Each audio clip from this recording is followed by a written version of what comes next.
Hello guys, ഈ വരുന്ന തിങ്കളാഴ്ച രാത്രി 8 മണിക്കാണ് ബ്രസീലിൻ്റെ റൗണ്ട് ഓഫ് 32 മത്സരം നടക്കാനിരിക്കുന്നത്.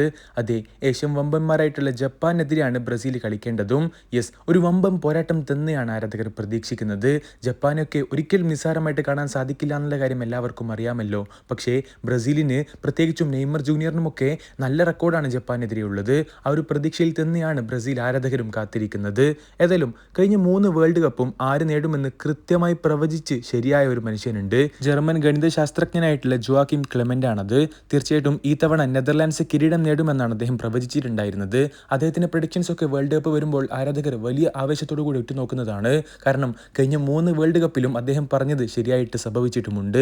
ഏതായാലും അദ്ദേഹം പറഞ്ഞിട്ടുണ്ടായിരുന്നു തീർച്ചയായിട്ടും ജപ്പാൻ ബ്രസീലിനെ അട്ടിമറിക്കുമെന്നുള്ളത്. അതായത് ബ്രസീലിനെ ഈ ഒരു വേൾഡ് കപ്പ് നോക്കൌട്ടിൽ നിന്നും പുറത്താക്കാൻ പോകുന്നത് ജപ്പാൻ ആയിരിക്കുമെന്നാണ് അദ്ദേഹം പ്രഡിക്റ്റ് ചെയ്തിട്ടുണ്ടായിരുന്നത്. ഇപ്പോൾ ഇതാ റൗണ്ട് ഓഫ് 32-വിൽ ജീവൻ മരണ പോരാട്ടത്തിൽ ജപ്പാൻ വേഴ്സസ് ബ്രസീൽ മത്സരം നടക്കാനിരിക്കുന്നു.